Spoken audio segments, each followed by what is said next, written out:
Hello, good evening, ladies and gentlemen, Professor. Thanks for coming out and hearing us speak today.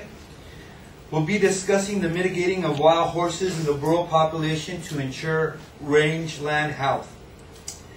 In 1519, Hernán Cortés landed in Veracruz. The most valuable tool the Spaniards brought with them was the horse. They reintroduced the horse to the North American plains. The Mustang, the Bronco, has reached almost in a mythological iconography of American perspective. The cavalry, the cowboy, the Comanche, Theodore Roosevelt and the Rough Riders, right into the glory of our American history. Thus, we need to protect these animals, the population and the herds and the rangeland on which they exist. In 1971, Congress passed the Free Roaming Wild Horse and Burro Protection Act, which dictated to the Secretary of the Interior the management of the free roaming wild horses and burros. Specifically, the Bureau of Land Management, which we'll call the BLM from now on, is tasked with taking care of these responsibilities.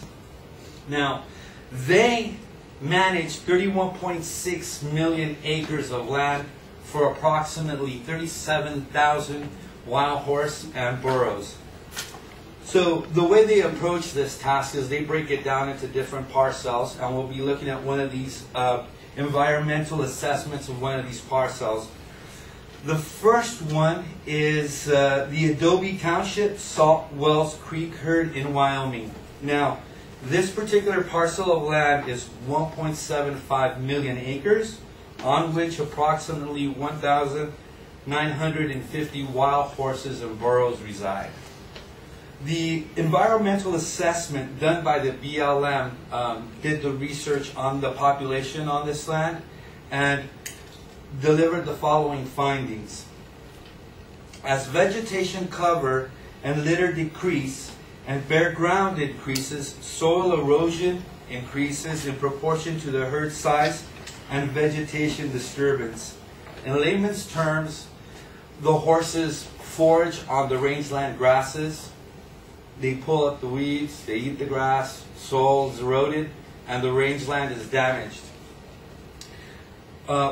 This occurs in proportion to the herd size. So, as the herds grow, there is a greater proportion of rangeland health. Now, keep in mind that these horses and burros are not the only animals that survive off of these rangelands. There's other animals and insect species that need these healthy rangelands to survive. Also, their findings showed that the growing population led to almost a survival of the fittest among the herds.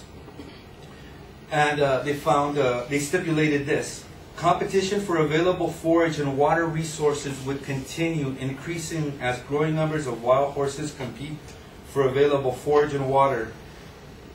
Lactating mares, foals, and older animals would be affected most severely.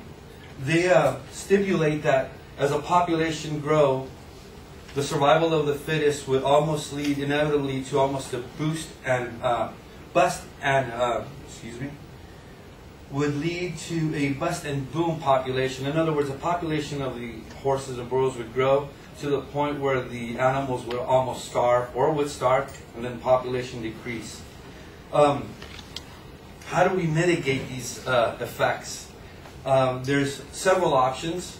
The rounding up of wild horses for contraception and sale is one. Now, the way they round up the horses is with a helicopter. They drive the horses, they lead them into horse traps.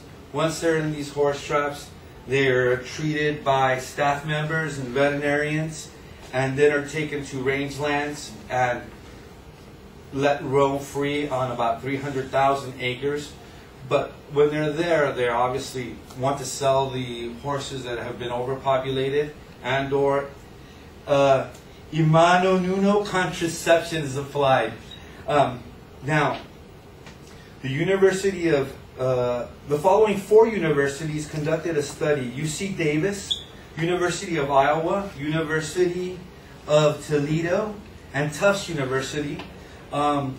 with the departments of veterinary medicine, pharmacology, and pharmacy on the in mano nuno contraception that's applied.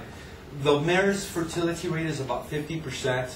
After the contraception is applied, the fertility rate would decrease to 5.2 the first year, 14.9 the second year, and 31% the third year. Now, this contraception would need to be applied every 4 years, and that would maintain the population down.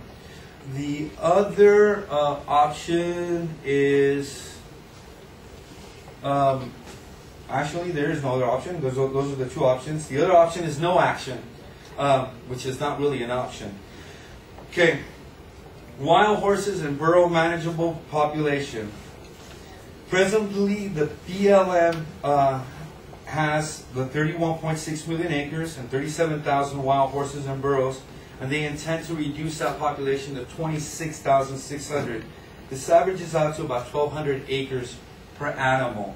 And the BLM dictates that this is a very manageable population. Now, oh, I didn't see it. Well, thank you very much. Have a great evening.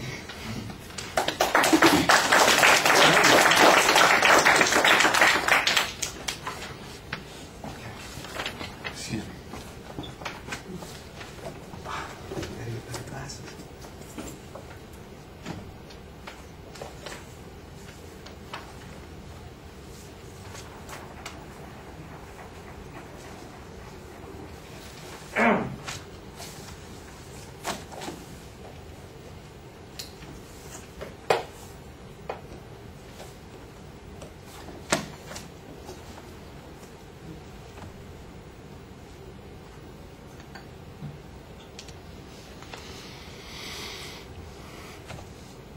All right, Cristino, I know what your subject was. I don't know what your claim was. I mean, I learned a lot about the wild horses. I know something about the herds. I know what the BLM does. What's in dispute? What's the controversy here?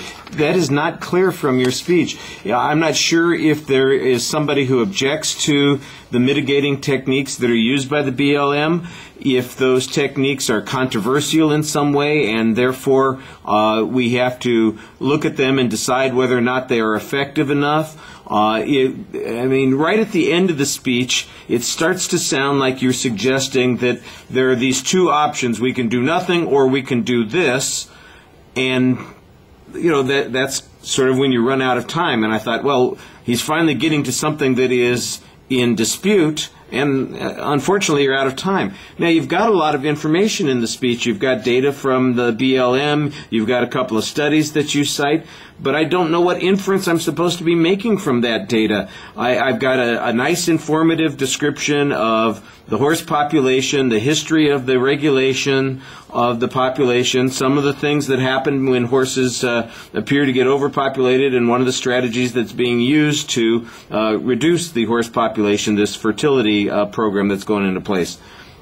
But like I said, I don't know where there is any argument on this. I'm completely at a loss to tell anybody what challenge you would make, because, I mean, there's not an inference in the speech. There is just data in the speech. It's good data, but I don't know where there's an argument, and so that's the problem. You do a nice job speaking to the audience. You've got a lot of energy. You look up at us. You definitely seem engaged, but you need to get to a point and you need to make a claim, and those are the first things that we talked about, and that's the stuff that's most missing from your presentation.